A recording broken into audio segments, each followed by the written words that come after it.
Podcast O Novo Hunter. Oferecimento Camargo Química. Patrocínio Rádio 90 FM Blumenau. Apoio Link Comercial, Casa Design, E-Spirit Energia.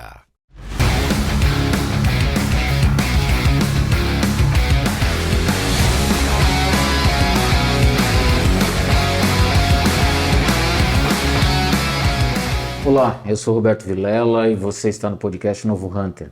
O nosso projeto, são quase 2 anos já de existência, em junho a gente faz 2 anos, né, DJ? Sempre teve por premissa trazer profissionais que se destacam em seus mercados e que fazem a diferença. Hoje a gente traz mais uma dessas profissionais, é isso, DJ? É isso, hoje a gente vai conversar com a Elisângela Mais. A Elisângela é fundadora da Prana Inovação e Recursos, que é bem interessante para quem é da indústria. A gente vai falar sobre isso, né, Eli? Sim. Conheço ele já faz uns 10 anos, mais ou menos. Sim. E legal, muito bacana ter você com a gente aqui conversando. Muito obrigada pelo convite, especialmente pelo que a gente já vinha conversando, né? A gente fala sobre inovação para a indústria, que às vezes eu percebo que não tem tanto foco de algumas iniciativas, então eu sou bem parceira, gosto de indústria, adoro ver o processo de transformação, né? Entra uma coisa, sai outra diferente, então sou encantada por isso. Já tenho um histórico também de trabalho em indústria, né? Então acho que é um público que merece muito fortalecer essa rede, a gente trazer mais conteúdo e ajudar a acelerar esse processo de desenvolvimento, inovação, tudo mais.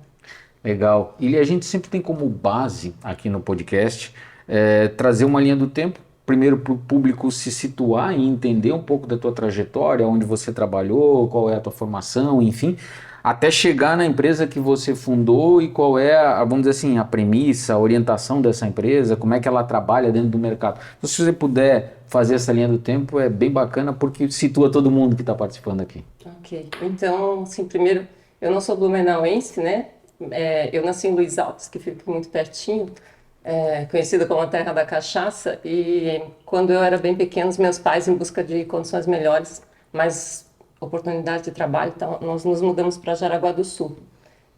Eu fiquei lá até os 21 anos, lá que eu comecei a minha história profissional na indústria têxtil, só que daí chegou uma hora que eu queria ir para um lugar com mais, como é que eu vou dizer, onde mais coisas acontecessem, né? Jaraguá naquele tempo, 20 e poucos anos atrás, era muito trabalho, sim. né? E Blumenau tinha já mais desenvolvimento, mais cultura.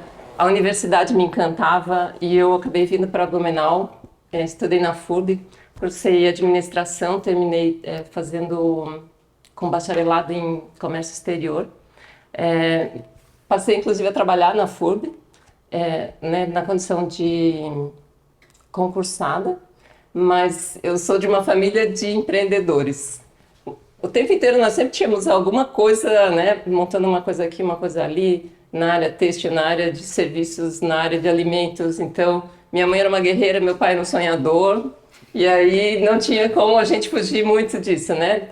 Se a gente gosta de trabalhar e sonha bastante, o caminho acaba sendo um pouco o empreendedorismo.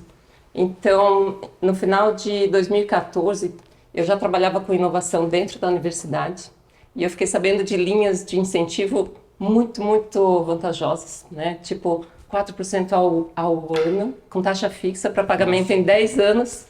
E eu via que as empresas não utilizavam aquilo e para mim aquilo era um sofrimento, ver Sim. que eles tinham à disposição e não aproveitavam. Ao mesmo tempo, pela universidade, isso não estava no escopo dos serviços e eu não tinha como oferecer por lá.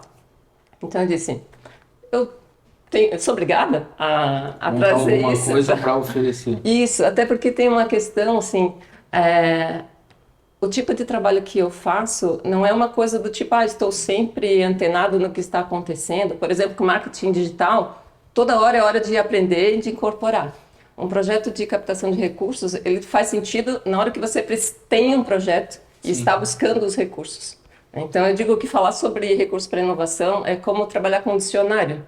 Um dicionário é super útil na hora que você tem uma necessidade manifestada. Faz todo sentido, né? Porque senão, se você chega com o recurso antes e o cara não tem um projeto, você arranjou foi um trabalho para ele, né? De desenvolver um projeto, talvez no momento que ele nem queria desenvolver.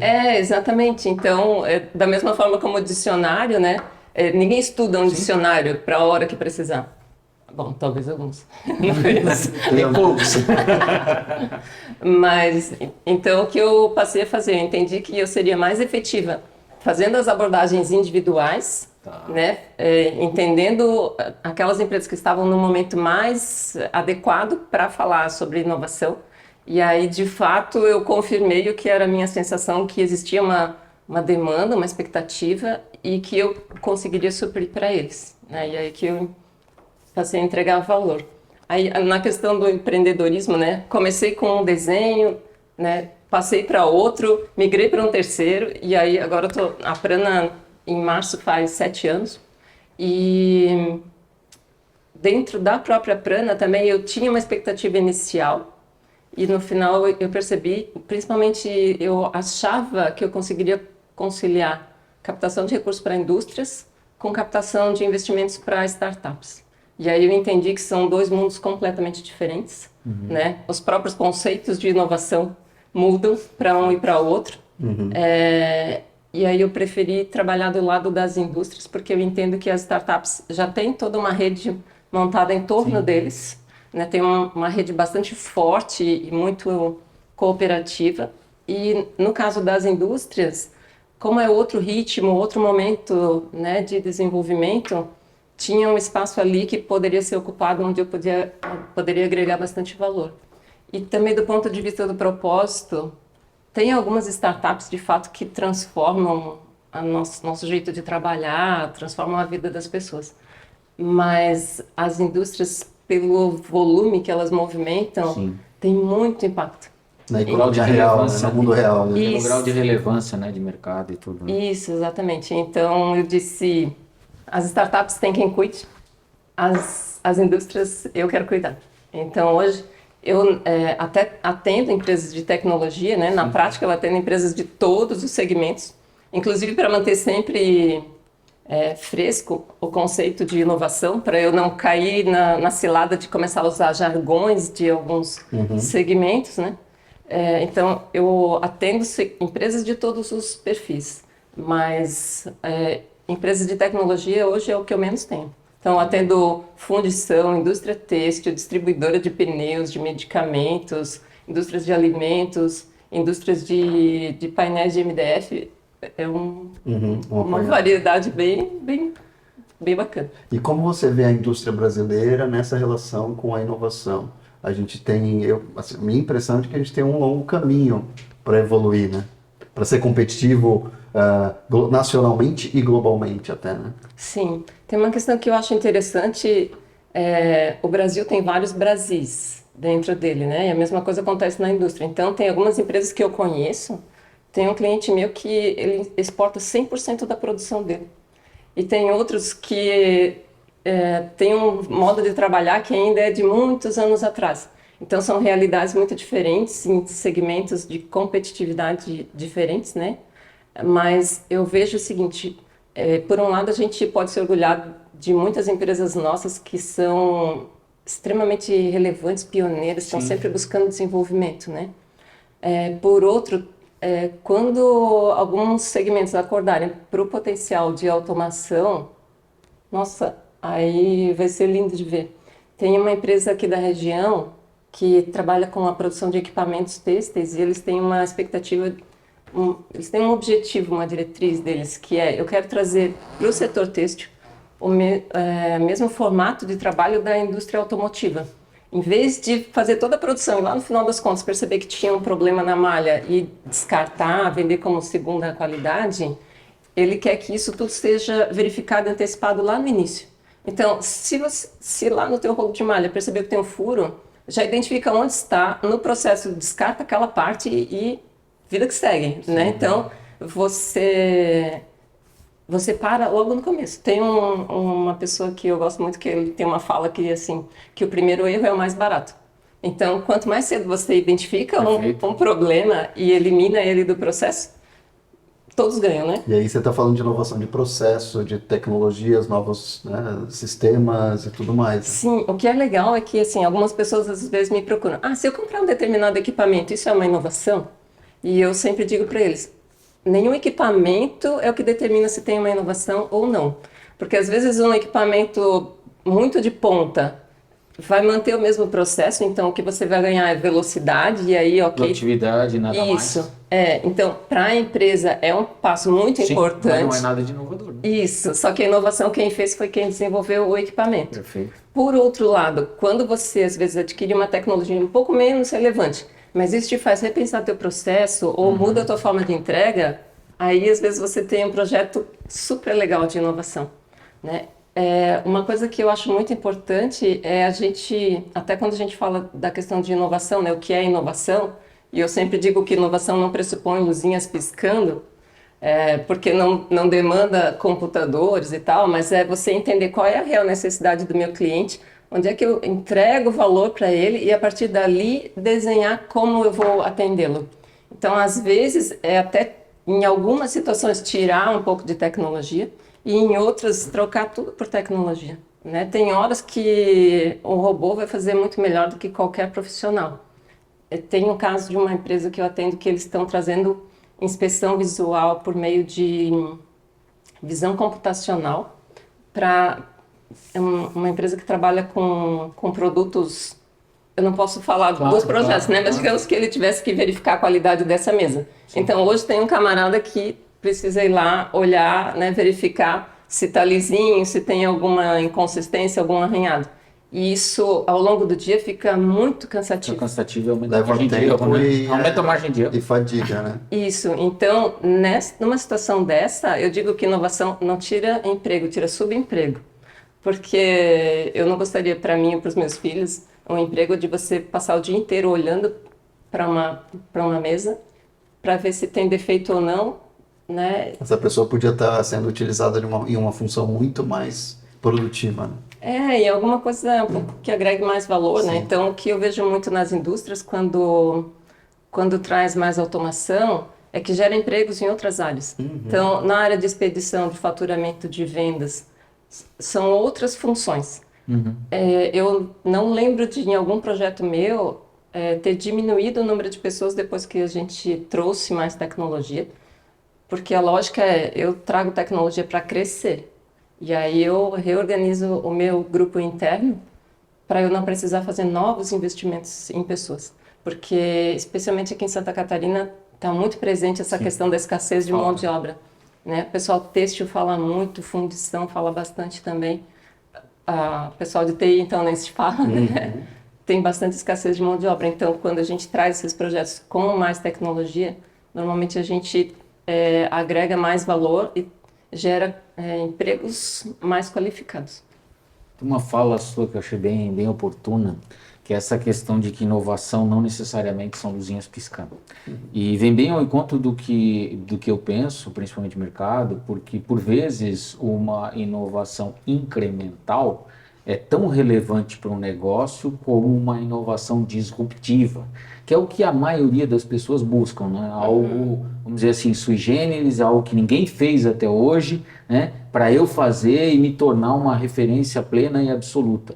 E hoje a gente entende, a indústria tem muito essa característica, é legal você tocar nesse assunto, que às vezes um simples ajuste num processo, uma mudança de uma orientação no processo, é sim uma inovação e traz um benefício imenso para o negócio. Maior do que se você colocasse meia dúzia de luzinhas piscando, um monte de efeito especial, um robô e tal. Porque é aquilo, né, que a gente vê no mundo como um todo, né? Existem produtos que têm por natureza e tem vamos dizer assim, o mercado absorve por serem artesanais. E tem a indústria que faz esse produto artesanal e que, claro, a gente pode promover inovação e ajudar nesse processo, mas o grande diferencial é o ser artesanal, né? Eu tive uma experiência no ano passado, quando estive na Itália, na ITMA, né, com alguns empresários aqui da região, e a gente visitou uma empresa chamada Ratti, né, italiana, que fazia produtos das grandes marcas, né, lenços, né, tecidos estampados de Gucci, Guess, grandes marcas. E quando você conversa com o cara, ele tem lá estamparia digital, várias máquinas de estamparia digital, ele tem estamparia rotativa, mas ele tem uma estamparia de quadro manual que não podia fotografar nem filmar. Aí quem está assistindo aqui, algumas pessoas, Sheila Sens, que estava comigo, a Kelly, lembra do que eu estou falando? Cara, ali era o diferencial dele. As gravatas, por exemplo, da Armani eram feitas estampadas a quadro manual por cara extremamente experiente. Então é legal esse blend, né, de que a indústria pode ter a tecnologia e a inovação, mas ao mesmo tempo ela não precisa descontinuar algo que tem um altíssimo valor, que é de repente aquele artesanal, aquele manual. Então eu acho isso muito importante. E acho que as pessoas que muitas vezes estão assistindo um episódio como esse nosso, que por vezes não querem fazer um projeto de inovação porque imaginam assim, cara, eu vou ter que mudar completamente, né? Vou começar pelos cabos, né? Que eu não tenho na fábrica, se eu botar essa tecnologia toda, eu vou ter que botar um transformador novo. Não precisa disso. Precisa de um ajuste no processo, né? E assim sucessivamente. Muito legal esse comentário. Até tem duas questões que você me fez lembrar. Tem um pesquisador da área de inovação que ele diz que, por exemplo, se você for estudar os automóveis ao longo do tempo em termos incrementais, quando você junta isso tudo, é uma super mudança, inovação radical. Só que ela vai sendo feita gradativamente. Então, por exemplo, para chegar no melhor modelo de caneca, talvez você vá passar por pequenas melhorias, até que de repente alguém diz, essa caneca é fantástica, né? Imagina se lá atrás eles tivessem identificado possibilidades. E aí também entra muita questão de materiais, né, e tudo mais. É um processo evolucionário e não revolucionário às vezes, né? E também uma coisa que você falou de não precisar transformar todos os seus processos, e que eu acho muito legal, é o seguinte: a gente, na empresa, a gente agora está começando a ter recorrência de projetos.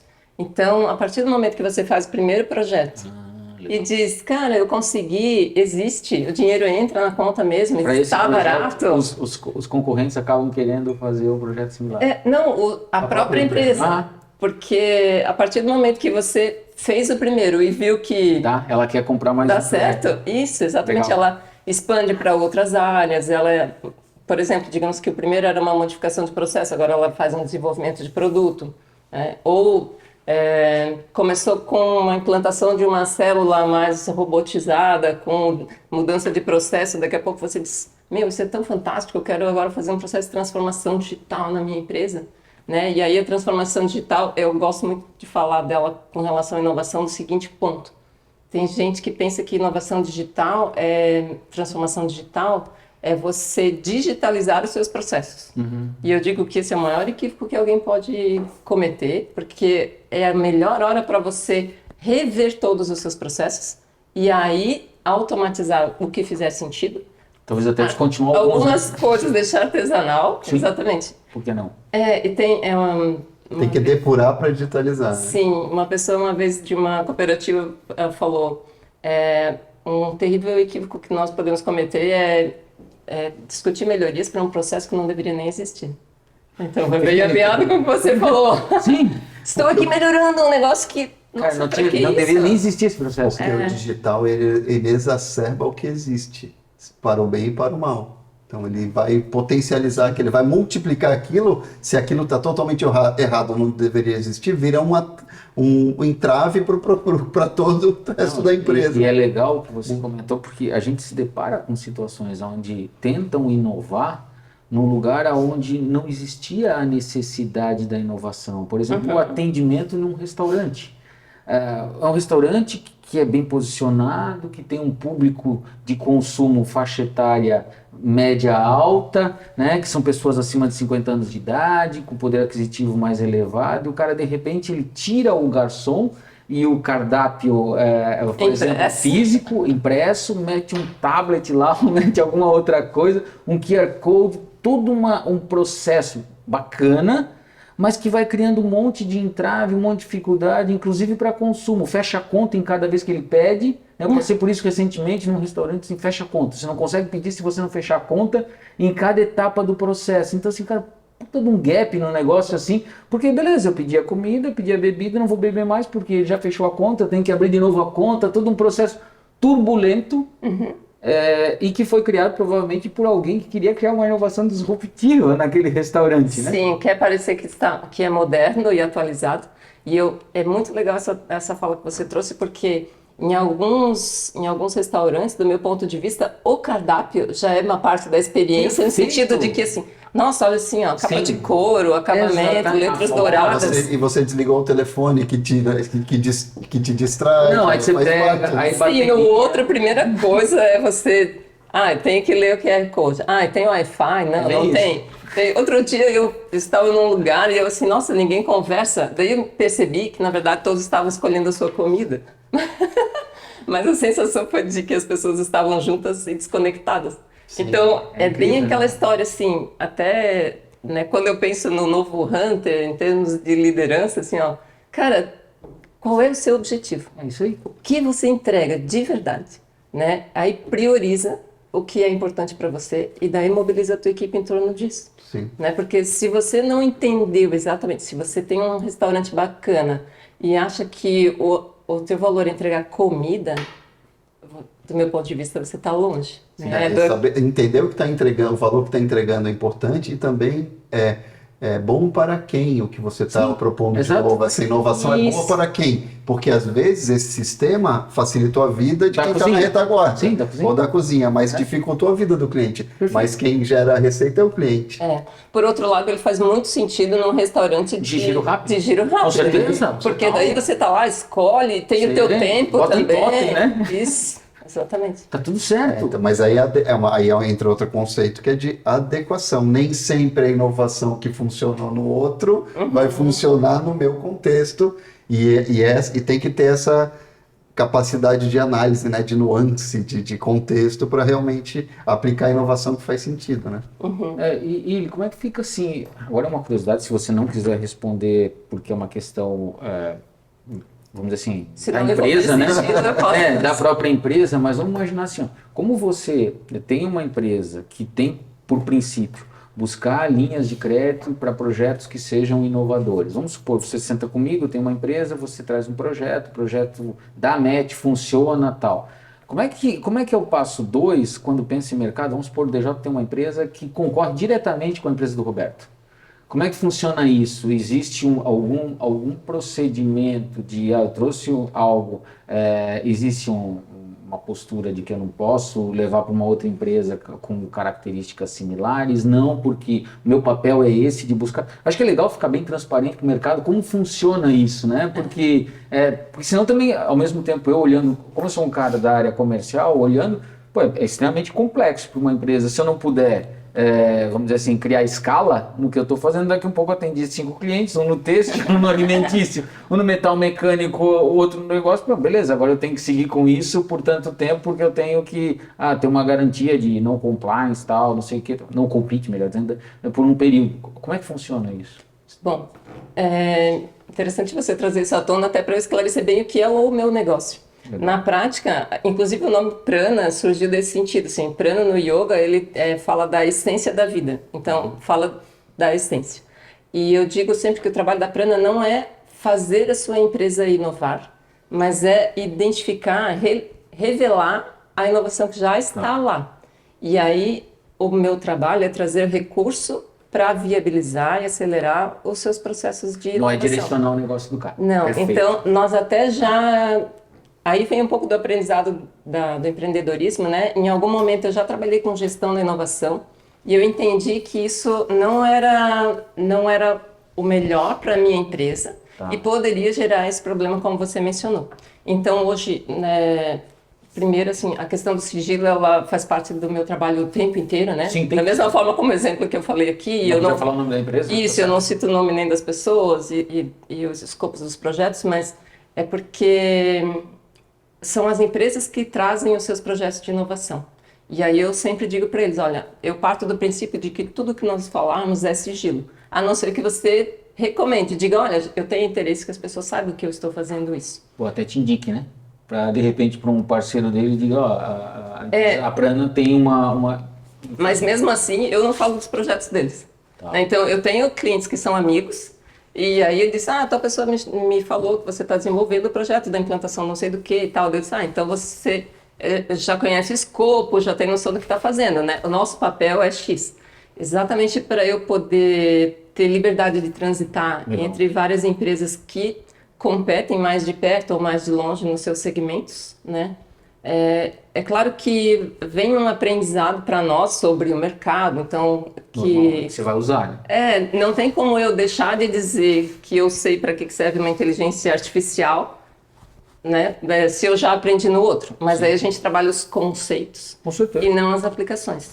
E você, do ponto de vista da empresa que vai desenvolver um projeto de inovação, ela já tem um projeto, um escopo de projeto, uma ideia de projeto, ela vem conversar com vocês e você ajuda a direcionar dentro do hall de linhas de fomento, financiamento, E de instituições. etc. Fala um pouquinho para a gente sobre isso, como funciona, né, esse processo, e também como é que está o cenário do mercado hoje, porque ele está receptivo para ideias inovadoras, como é que está? Está difícil, a fila está grande, como é que está? Vou começar pelo final. Nós nunca tivemos tanto dinheiro disponível para inovação e com taxas tão baixas. Eita, olha a dica. É legal a galera se ligar, né? Nunca teve tanto dinheiro com taxa tão tem baixa. uma questão que é bem importante, é o seguinte, sendo recurso público, tem a questão do risco associado, então o governo mais facilmente empresta para empresas que têm uma boa condição financeira e um histórico de CNDs, pagamentos todos em dia, né? Do que para quem está em dificuldade por conta do risco. E aí nós, na condição de cidadãos, né, também não acho totalmente ruim, porque afinal de contas é dinheiro dos impostos que está lá. Mas então, o dinheiro está muito barato, tem um volume muito grande. A minha visão de mercado até, eu não sei se ela está alinhada com a realidade, mas as empresas que me procuram todas estão crescendo, investindo, desenvolvendo, né?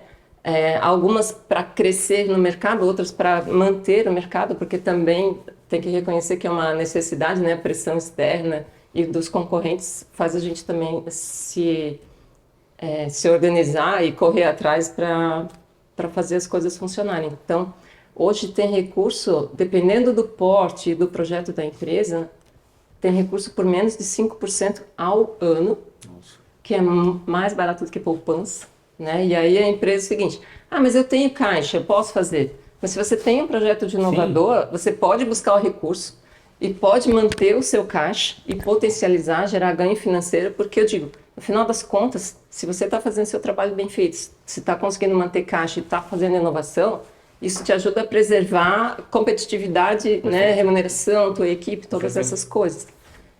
E aí, assim, só para finalizar a parte das taxas, elas começam a partir de 5% e a mais alta hoje está em torno de 8% ao ano. Então, ainda bem menos do que a Selic, menos do que a metade do custo do BNDES, que talvez seja a instituição mais famosa, né, que as pessoas falam bastante. E aí, do ponto de vista de como a empresa desenvolve o seu projeto. Então, digamos que, já que eu usei o exemplo da mesa, digamos que vocês queiram transformar essa mesa numa mesa que tem tela interativa, certo? Daí duas questões. Mas já existe tela interativa? Sim, já existe, mas você já faz? Do teu ponto de vista é inovação, né? Do ponto de vista da empresa é inovação.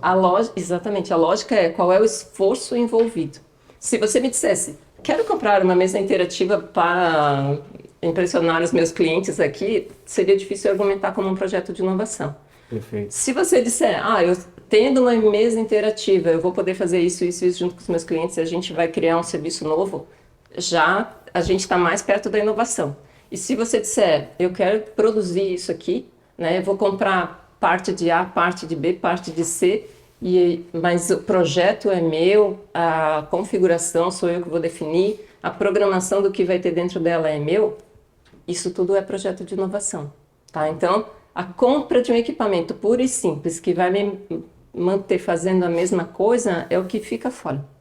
Mas toda vez que tem um esforço, eu sempre digo que 2 critérios me ajudam a definir quando eu tenho um projeto de inovação que eu consiga defender. O primeiro, ele precisa de aprendizado no processo. Se for uma coisa só do tipo, comprei, liguei, funcionou, aí a inovação foi de quem desenvolveu o equipamento. Se para trazer essa inovação, né, essa tecnologia nova, esse processo novo para dentro, eu preciso reunir minha equipe, trazer especialistas e discutir qual é o melhor jeito, qual é a melhor ordem, essa é a tecnologia adequada, isso aqui conversa com aquilo, isso aqui integra com aquela outra parte. Então a gente vai mais nessa direção, né? Eu preciso aprender, porque senão eu não consigo absorver, eu não consigo explorar completamente aquela solução. E no final das contas ela tem que resultar numa competência nova. E aí o que é essa competência? Pode ser eu conseguir fazer mais rápido, mais barato, com desempenho melhor, pode ser que eu desenvolvi um novo material que tanto talvez ele reduza preço, quanto talvez ele entregue mais valor, né? Como já tem aquelas canecas que tem uma aplicação de tinta que indica a temperatura, né? Muda de cor, temperatura. Isso, então, Termosensível. materiais inteligentes, assim, tem muitos, né? E são uma riqueza de possibilidades aí impressionante. Então, quando a gente vai nesses caminhos aí, a gente consegue trazer bastante inovação para a vida das pessoas e todo mundo sai ganhando, né? E a fila tá grande para projetos ou a gente precisa avisar para as indústrias e elas precisam direcionar energia para fazer novos projetos? Como é que tá? Como você falou que tem uma abundância de recursos, então precisamos das indústrias trazendo projetos. Meu ponto de vista, assim, né? Querendo ou não, a gente quer um pouco que a nossa região se desenvolva mais. Então, hoje a Prana atende clientes até no Mato Grosso, de segmentos bem variados, né? Mas aqui na região a gente tem potencial sim para fazer bem mais projetos. Tem uma questão de que as operações diretas para empresas que faturam mais de 300 milhões, elas se alongaram bastante, porque não somos só nós que vimos as notícias de que o dinheiro está barato e abundante, né? Então, a fila para conseguir o recurso alongou bastante, mas, por outro lado, dá para a gente recuperar a parte de recursos já investidos, né, nos projetos.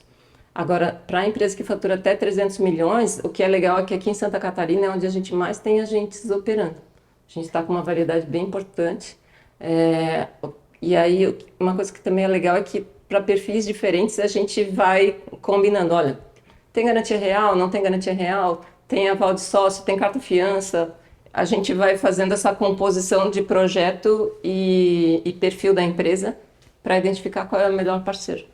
Existe alguma, vamos dizer assim, tendência a ter uma rápida aprovação de uma linha de crédito quando a gente fala de um segmento específico? Porque eu lembro que mais ou menos no ciclo da pandemia, ou logo após a pandemia, eu cheguei a falar com algumas instituições que estavam, mas aí não era na mesma linha, obviamente, né? E que estavam colocando dinheiro para projetos de inovação. E naquele momento, as meninas dos olhos eram educação, tecnologia e agronegócio. Basicamente eram os três que entrou com um projeto nesta área especificamente, você tem uma probabilidade muito maior de ter a aprovação e de ele andar.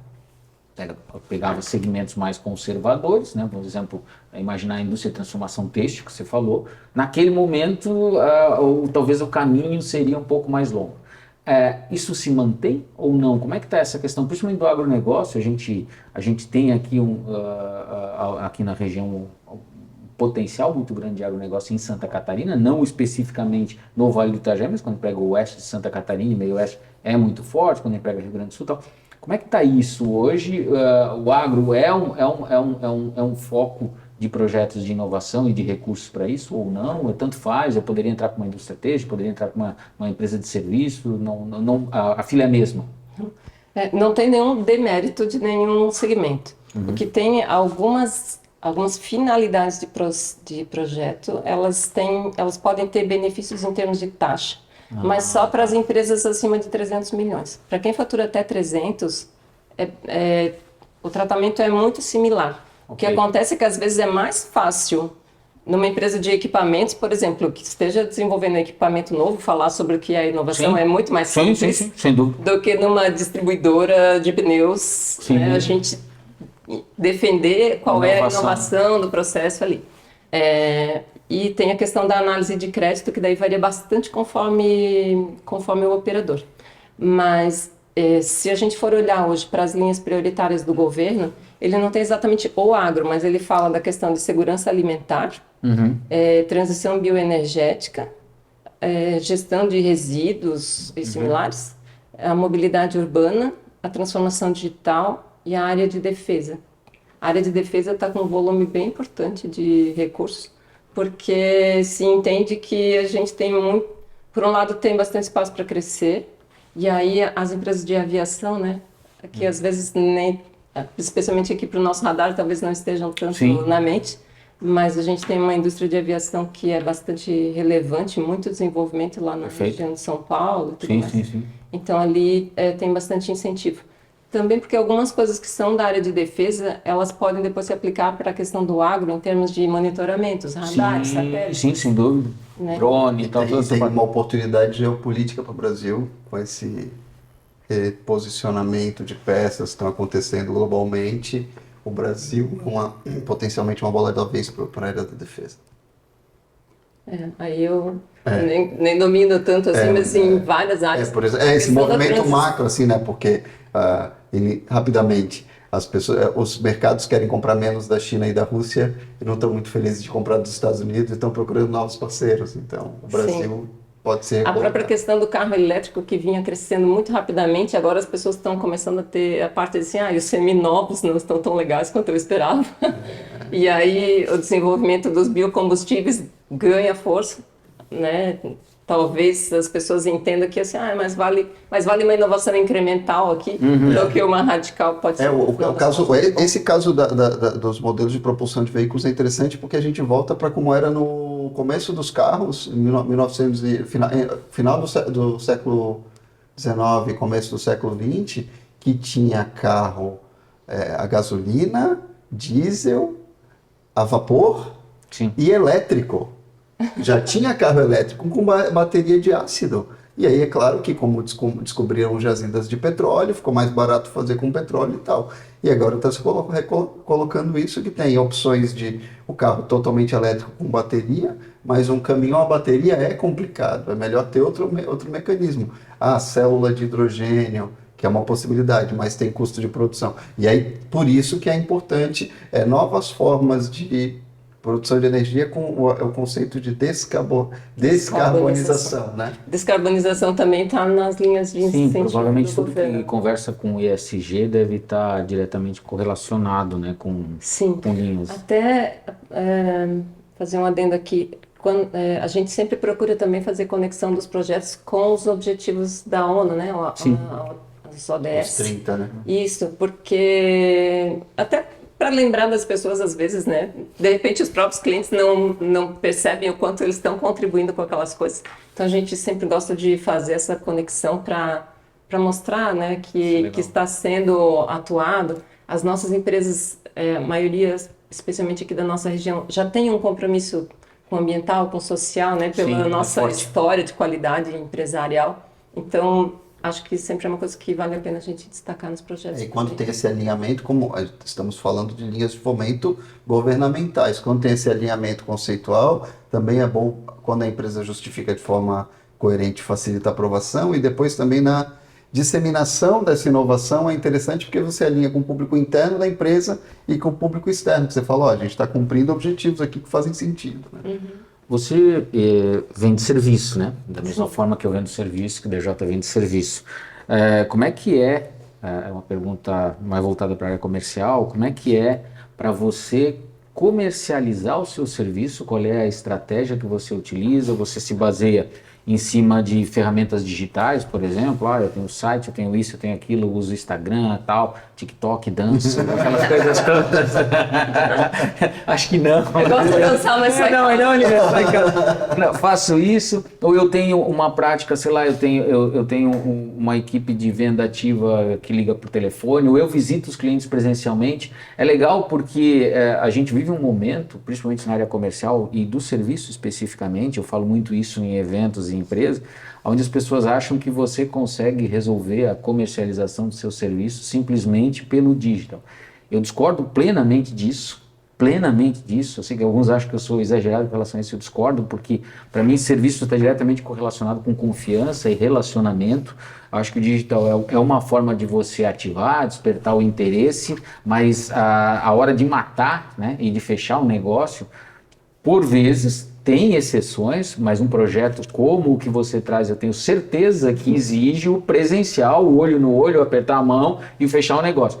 Claro que a recorrência né? Já comprei um projeto com você, segundo, terceiro, aí a gente pode fazer até pelo WhatsApp. É diferente, tem uma relação de confiança estabelecida. Mas no começo eu tenho certeza que você acaba indo. E como é que você faz? Até por curiosidade, Mato Grosso, eu atendo o Brasil todo também, então, mas eu sei o perrengue que eu passo. Como é que é o teu perrengue? Sim.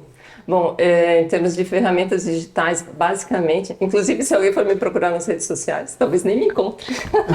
Vamos ter um LinkedIn aí decente, né? Não, Dá pra, né? assim, falando sério, durante algum tempo eu me comunicava muito sobre a questão de inovação e aí entendi.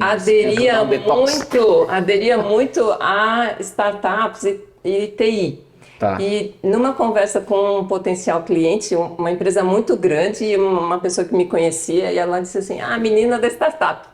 Daí eu... O carinho. Não é, Deus, primeiro que não sou uma menina, né?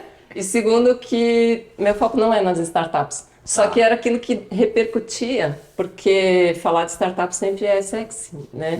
Então, os jornais falam, né? Todo mundo dá visibilidade e tal, exatamente. E aí o que eu fiz durante um tempo, eu sumi mesmo, né? Deliberadamente, exatamente. E agora eu venho fazendo um trabalho mais profissional. Então, às vezes, também assim, já errei e já acertei mais na escolha de profissionais. Então, uma pessoa veio e disse, você tem que ter no Instagram, tem que ter. Deus, cara, meu cliente não está no Instagram. E aí, mas ela insistiu tanto, ela fez e eu confirmei, meu cliente não está no Instagram. Então, dependendo das redes sociais, quem me procura é o público errado. E aí eu digo, não é que eu não quero conversar com as pessoas, mas gera uma expectativa. Sim. Imagina, a pessoa diz, frustrada, né? Dinheiro para financiar meu projeto. E aí uma pessoa uma vez me ligou e disse, vou fazer uma pet shop que vai ter uma parede toda estampada, não sei o que, isso é super inovador. Daí como é que eu vou dizer para a pessoa que não é uma inovação, né? E que eu não tenho dinheiro? Então, essa questão de... É uma energia que é consumida desnecessariamente por algo que vai sair do nada para lugar nenhum.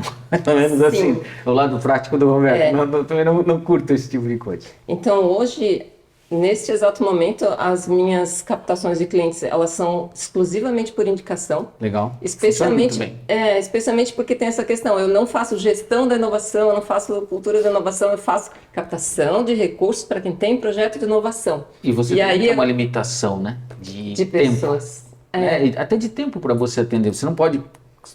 pode ter que você me corrija aqui, mas dificilmente você vai conseguir atender 50 empresas simultaneamente. Ou 100 empresas simultaneamente, né? Então, para fazer o trabalho que você quer fazer, se faz necessário você trabalhar dentro de uma certa cadência. E essa cadência, por indicação e até mesmo pelo contato presencial, você vai mantendo e começa a ter a experiência, que é o que acontece hoje comigo. Você vai sair um cliente, está na hora de repor aquela posição, mas não é o 3 a mais, é 1 ou 2 dentro daquele contexto. Então, hoje os meus clientes, eles vêm por indicação ou de ex-clientes, ou até de pessoas que eu visitei e não se tornaram clientes, mas que têm demandas, e por instituições parceiras, porque eles vão nas empresas, reconhecem o projeto de inovação, precisam de estrutura, então eles nos chamam. Mas eu reconheço a necessidade também, aprendi que dessa forma eu não escolho os meus clientes. Sim. Então eu agora essa semana eu lancei uma vaga, né, para trazer alguém para a área comercial para fazer essa prospecção mais ativa. O meu foco é LinkedIn. Direcionada. LinkedIn. E aí meu público está todinho lá no LinkedIn, né? Que é quem vai para lá para coisas profissionais, quem busca mais autoridades do que... A assessoria de imprensa funciona muito bem também, né? Você tem e funciona, a gente tem e sabe que dá para nichar, né? A assessoria de imprensa consegue te colocar, né? Tá aí a Sabrina nesse momento feliz, né? Da Trevo, saltitante ali ouvindo a gente falar, né? E a assessoria de imprensa ela permite te colocar pelo menos próximo da marca do gol, né? Ou da marca do pênalti. Aí vai depender da tua competência de fechar. E quando a gente faz essa varredura geral, ela funciona muito bem no produto, mas no serviço é aquilo que você falou. Você acaba gastando energia para ter que dizer pro cara que não dá para você fazer o trabalho para ele, e às vezes você ainda arranja um inimigo dentro da situação, porque pensa foi soberbo, porque disse que não podia fazer o trabalho para mim. Não é soberbo. Quem é não essa mulher para dizer que não é inovador isso aqui, porque eu nunca vi em lugar nenhum. Exatamente. Então, por isso eu digo, delicado, né? E às vezes para o segmento dele pode até ser uma inovação, mas eu não consigo defender risco tecnológico e outras questões que são importantes para dentro de um projeto. Aí tem uma com questão. FINEP. Tem uma questão que as pessoas têm uma visão, às vezes, equivocada do que é inovação mesmo, né? A gente Sim. existe um trabalho a ser feito de disseminação dos conceitos. Né? Exatamente, quebrar paradigmas. E quando você comentou do FINEP, ali fala um pouquinho disso, de como que as instituições ajudam e qual é o perfil um pouco diferente de cada um em relação a projetos, assim. Bom, aqui em Santa Catarina, se não me engano, nós temos 6 instituições. Então, tanto tem bancos de fomento, tipo BRDE e Badesc, quanto bancos comerciais, né? Aí a gente tem Cressol, que na verdade não é banco, é cooperativa, né? Eles vão me perdoar. Tem Cressol, tem Banrisul, tem a Sofisa também. A Via Crédito está habilitada, nesse momento ainda não está operando. Pelo que eu me lembro, acho que são essas. Então, alguns têm processos de análise mais rápidas, mas tem volumes menores. Né? Então, eu vou analisar teu crédito de uma maneira quase automática, mas daí o que eu vou volume disponibilizar é um pouco menor. E tem o BRDE, é o principal parceiro da FINEP no país. Então, eles têm muito dinheiro, mas o processo, né, por ser um banco público, é um pouco mais longo, embora ele é muito claro e transparente. Assim, ó, é A, é B, é C... Né? Então, está muito transparente desde o início como vai ser tratado o seu projeto, o que está sendo aprovado, o que não está sendo aprovado. Isso tudo ocorre muito tranquilamente. E qual é o maior valor disponível para um projeto? Tem limite? Tem. Para empresas que faturam até 300 milhões, o máximo são 15 milhões por projeto. Mas eu posso ter um projeto hoje e outro daqui 9 meses, né? Vai depender da minha capacidade de crédito. E o teu ciclo de inovação da empresa. Exatamente. Uma coisa que é importante, assim, quanto é o máximo que eu posso pegar? Tem vários limitadores, mas um deles é o tamanho do seu projeto. E um deles deve ser a saúde financeira da própria empresa, né? Sim. Com certeza, né? Sim. Porque... Faturamento, patrimônio líquido, disponibilidade de garantias, tudo você isso. Você tem que dar a garantia de que pode pagar aquilo que você está captando. Porque tem uma coisa que você já falou, e a gente participa do núcleo de inovação da CIB, né? Uma vez aí ele fez uma apresentação lá e falou que inovação tem que emitir nota fiscal. Com certeza. Isso, a ideia até nesse ponto, assim, sem querer me alongar, mas interessante que a FINEP tem uma coisa que é muito legal, que é assim, ela não trabalha só o P&D.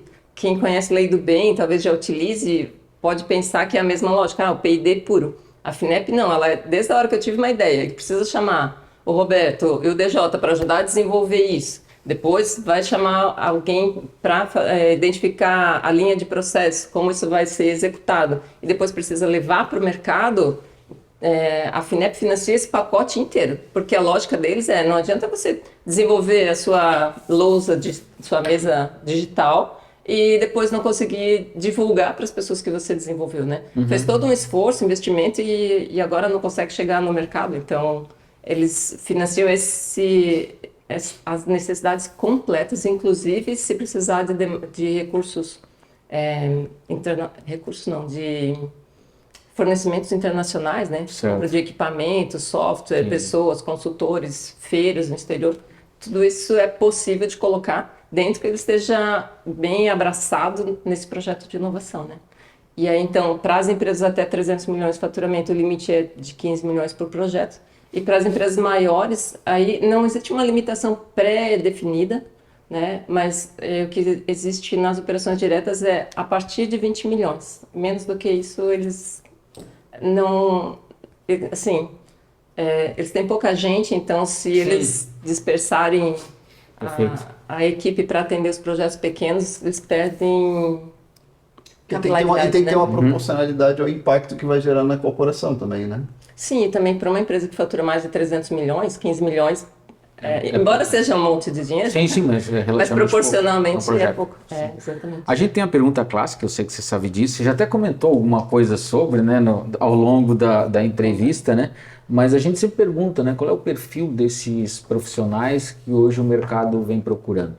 O objetivo, quando a gente criou o podcast, a IDJ, entre outras coisas, é também servir como um elo de conexão para o mercado, para as pessoas que assistem, que participam, enfim, de que assim, o mercado vem buscando profissionais com essas características no meu segmento. Eu, se contratasse, traria alguém com estas características. Acho que isso é muito importante porque a gente tem como finalidade também aqui é de mostrar, né, a evolução e o que o mercado busca. O que você buscaria hoje para trabalhar com você? Quais são as características, né, esse novo Hunter?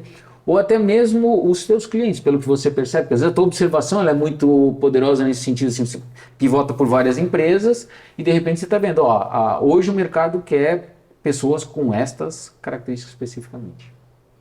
Bom, o que eu busco e o que eu valorizo bastante do ponto de vista tanto de quem é líder quanto de quem é liderado é a questão da qualidade da comunicação. Legal. Né? Até quando eu cheguei aqui para fazer a gravação, eu manifestei assim, parei no lugar errado, porque eu dei uma instrução incompleta para o meu filho para colocar no Waze e parei onde não era o objetivo, certo. Mas estava alinhado com o que eu pedi para ele. Então, ele fez certo, né? Sim, com a informação que ele tinha, sim, ele entregou um resultado. Então, a clareza da comunicação... desculpa, eu vou voltar um passo atrás. Primeiro de tudo é aquela questão do objetivo que eu falei quando a gente estava antes tratando da questão de restaurantes, eu acho, né? Acho que você tem que ter muito claro o que você quer. E aí, quando eu vou nas empresas, eu digo, sem juízo de valor, vamos falar com muita clareza. Qual é o seu objetivo com essa ação? É aumentar lucro? É trazer impacto para o mercado? É matar o concorrente? Fala. Exatamente, porque daí legal isso. Com essa clareza eu consigo ajudar a entregar aquilo que você realmente quer. Porque às vezes tem a resposta politicamente correta. Perfeito. Mas tem também a questão interna, assim, a motivação real. Mais a fundo, né? Isso. Então, se tem clareza de qual é o objetivo, essa questão de comunicar de uma forma muito efetiva e permanente com as pessoas. O meu jeito de conduzir, né, é sempre dar o feedback, no sentido de, isso aqui ficou muito legal, gostei dessa iniciativa, isso aqui não ficou tão bom, mas a iniciativa continua valendo, então vá nesse ritmo, eu só vou pedir para ter essa atenção aqui no processo.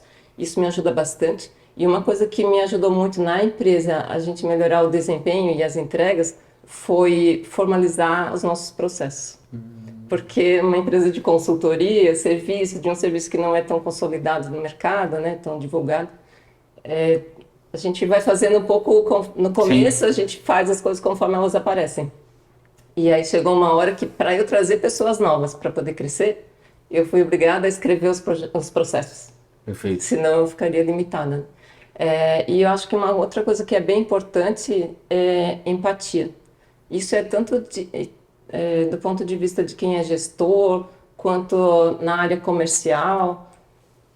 Você entender o que move as pessoas, o que é importante para as pessoas e que às vezes é diferente do que é importante para você. Me parece que faz bastante diferença na efetividade dos processos e para ter um ambiente que flua. Né? Legal. Legal. Ili, muito obrigado pela tua participação aqui. A Elisângela é uma pessoa que é ativa no nosso ecossistema, ajuda a desenvolver o ecossistema de inovação aqui de Santa Catarina, não só do Vale do Itajaí. Ela e atua diretamente na indústria, né? Isso que é muito legal. E a gente vê isso, né? Como você falou, tem diversos Brasis, né? Indústrias em níveis diferentes, em diferentes níveis de maturidade, de evolução, né? E de competitividade em relação ao que está lá aqui dentro e o que a gente sempre fala, o que está lá fora, porque quem está lá fora está olhando para o Brasil e olha assim, apetitoso, né? E a gente tem que ter capacidade de competir, e a maneira mais efetiva de competir é inovar de maneira consistente, né, ao longo do tempo, e para isso precisa ter recurso, e para isso precisa ter condição, e é bom saber que tem dinheiro disponível, né, mas precisa ter projeto consistente, coerente para atacar. Obrigado, e foi muito boa a nossa conversa. Que bom, obrigado também. Fiquei bem feliz com a possibilidade de falar, divulgar isso, chegar nas indústrias, né? Querendo ou não, nem sempre é tão fácil também chegar no canal das indústrias, e aí o fato de vocês terem esse podcast com um público bem selecionado nesse sentido é muito, muito bom. É importante para as indústrias, né, para quem tem indústria, saber dessa possibilidade, né, que existe e vale a pena investir em inovação de verdade, né? Não só objetos brilhantes ou coisas que piscam, né? Exatamente. Legal, mais uma vez muito obrigado, Willy, foi uma satisfação ter você aqui com a gente. Pessoal, você que acabou de acompanhar o episódio, eu acho que tem vários pontos bem importantes para você registrar e ficar atento. Primeiro, essa importância de você sempre buscar um suporte de quem tem conhecimento, quem tem profundidade, quem pode de fato lhe orientar, para que você consiga performar com a sua empresa, com o seu negócio. Segundo, se você tem uma indústria ou se você tem qualquer outro tipo de negócio e busca uma orientação e apoio nesse sentido para um projeto de inovação, tá aí a Prana, tá aí a Elisângela, disponível, né, para fazer esse tipo de trabalho. Nós vamos deixar depois aí o link, né, com os contatos e tudo mais para que você possa acompanhar. Eu gosto muito da ideia da gente ter essa visão evolutiva quando a gente fala de negócios, mas ao mesmo tempo com consistência, né, com bom senso, com pé no chão e entendendo a responsabilidade que permeia todo esse processo, né? A captação de recurso financeiro é legal que as pessoas entendam, eu sei que elas sabem, mas às vezes elas esquecem que para que você tenha acesso a isso, e existe, né, o acesso, né, existe a disponibilidade, se faz necessário você caminhar alguns quilômetros, né? E esses quilômetros são justamente o processo do projeto. Né? E esse projeto precisa ser feito com consistência. A gente tem que acabar com esse equívoco, né, que muitas vezes ele vem já desde a universidade, né, quando a gente estuda, de que não, eu consigo fazer mais ou menos e vai ser aprovado. Não tem mais ou menos para esse tipo de coisa, né? Tem que ser bem feito de fato. Eu acho que a gente tem que ter um viés muito mais profissional nesse sentido, que aí os resultados vão vir e vão alinhar com aquilo que a gente deseja. Beleza? Episódio disponível, você que está acompanhando, se inscreva no canal, a gente sempre fala isso, eu e o DJ aqui, né? Tem um pessoal que eu acho que em algum momento entendeu que dava para acompanhar os episódios só pelo link, não se inscreve no canal, e a gente quer que você se inscreva no canal, até para prestigiar os nossos patrocinadores, para prestigiar todo o trabalho, acompanhar os outros episódios, isso é fundamental, beleza? Forte abraço e até o próximo.